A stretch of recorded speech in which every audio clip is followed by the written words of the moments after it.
The lady was a tiger. Ah, her face. It's horrible. It's changing. You must do something, doctor. What kind of nonsense is this, Inga? Something's happening to Bonnie, Doctor. You've probably read a lot about Stuart and Bonita Jackson, the husband and wife team of big game hunters who bring home wild animals for zoos and circuses. But not recently. You've probably wondered what happened to us. Well, this is the story. The whole wild and terrifying account of the weird and bizarre events that occurred on our last expedition. We had been tiger hunting in a little unexplored section of Western Africa. Bonnie was accidentally shot by a gun bearer, and we'd brought her to the lonely house of the mysterious and hermit-like Dr. Zander, where she'd been treated. When this happened... Stop these foolish hysterics. Doctor, something is happening to Bonnie. Her eyes are changing, and her teeth growing, and her skin is getting striped. This is horrible. Yes, they do look like stripes. Tiger stripes. What do you think of that? Remarkable. Something must have gone wrong in that transfusion you just gave her. Do something. Stop this horrible thing that's happening. Dr. Zander's strange eyes glowed with a fanatical light, and he seemed almost pleased by this ghastly change coming over Bonnie. I was chilled with fear, even as he explained. Calm down. It's the heat and atmosphere of the steaming jungle country that affects patients that way after a blood transfusion. Nothing to worry about. Symptoms will vanish in a few hours. Now you'll have to leave. I have some important work that I must do right away. Stop back in a couple of hours and you'll see. Bonnie will be all right. I hope so. I guess you ought to know what you're doing.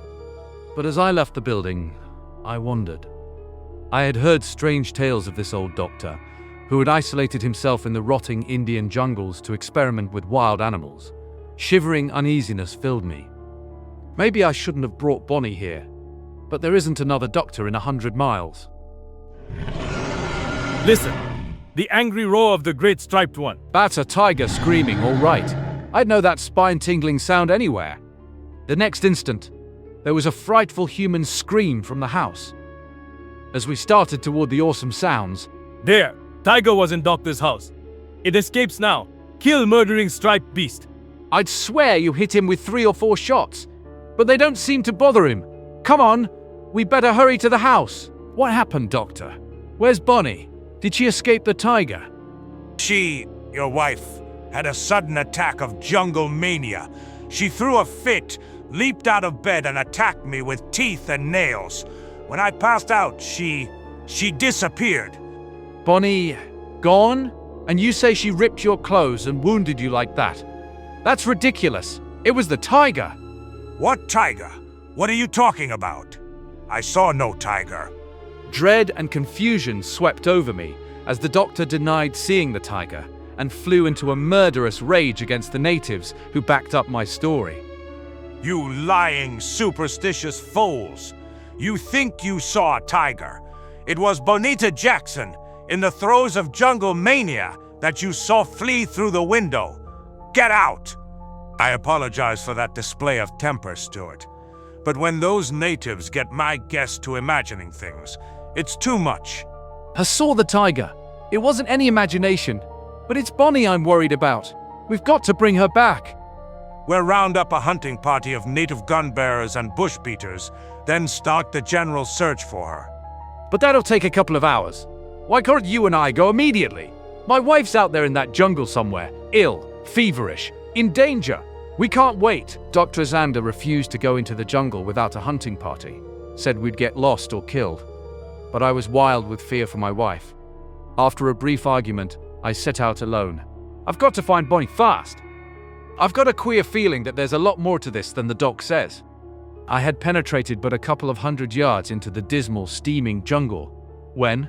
Mr. Jackson, wait! I must talk to you. I don't care how the devil doctor punishes me. It's Inga, Dr. Zander's nurse. There in the spooky, darkening jungle glade, the marrow in my bones turned to ice as I listened to Inga's frightened babblings. Devil Dr. Zander will kill me if he learns I've told you. The transfusion. He used tiger's blood, not human blood. Your wife has blood of great striped ones running through her veins. He He did it purposely. What? It's an experiment he's been working on for years. The chemical treatment of animals' blood so that when injected into humans, it will turn them into beasts. Your wife was his first major experiment and it worked. I saw it. She became a tigress. You and the others did see a tiger leap from the window. It was Bonita. She joined the other wild beasts in the jungles. But that's preposterous. Yet, she was changing. Her eyes, her teeth, the stripes showing on her skin. I couldn't fully believe, except the horrible thing Inga had told me. I had to leave Inga and push on through the gloomy jungle night in my search for Bonnie. Every time I turn around, I find those fiery, satanic eyes staring at me. Some murderous beast is stalking me. At last, the moonlight revealed the tiger, crouched on a limb. I raised my rifle, but it wouldn't fire. Blasted done jammed. Yet there's nothing wrong with the mechanism. I'm completely at the mercy of that great cat, yet all it does is watch me and purr. I've inserted a new cartridge. Should work now. Hey! The tiger's going away!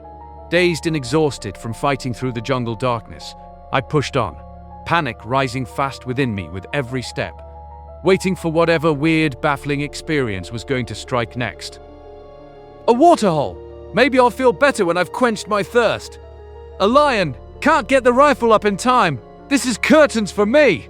A single blow from that massive paw knocked me flat. The last thing I saw before merciful blackness swept over me was that cavernous jaw, jammed with the long fangs of death, coming toward me. I swam through nightmarish mists, filled with screaming, growling half-woman, half-beast creatures, all with the face of my poor Bonita.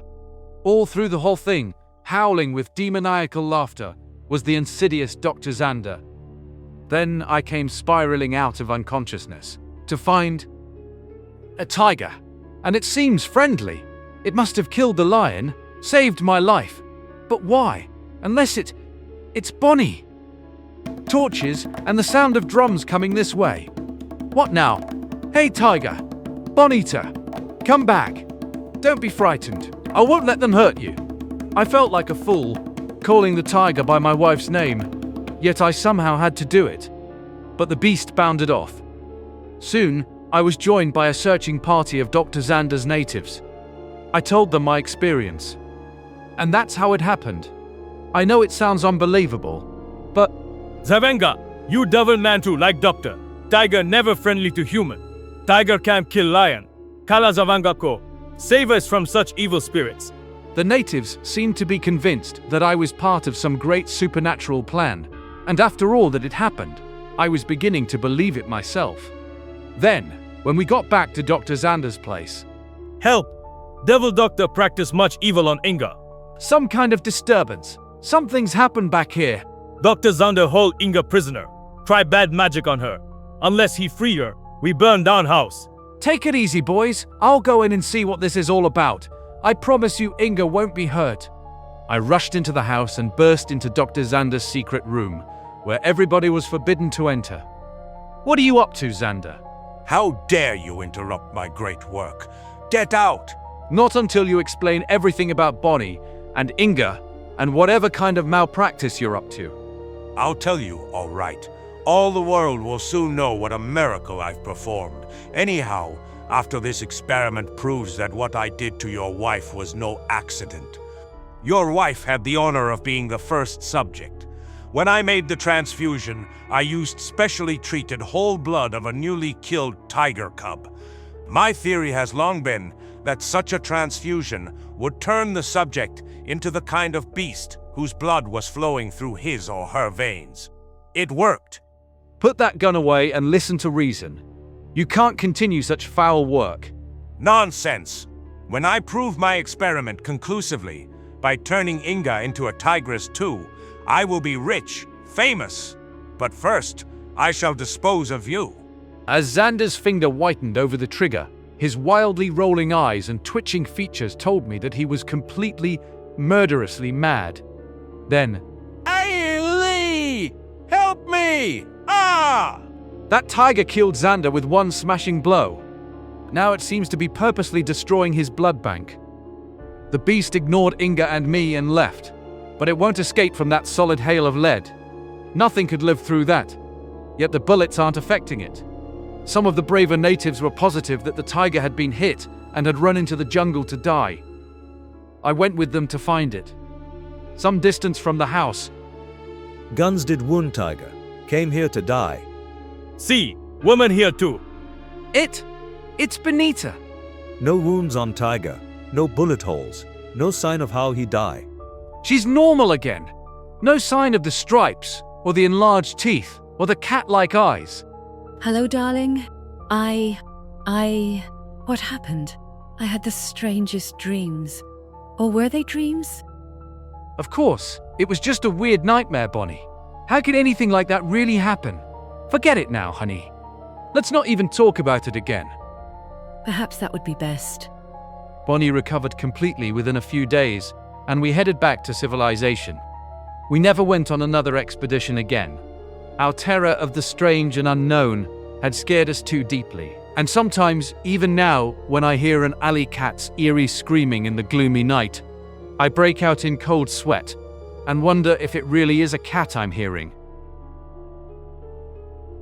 The end.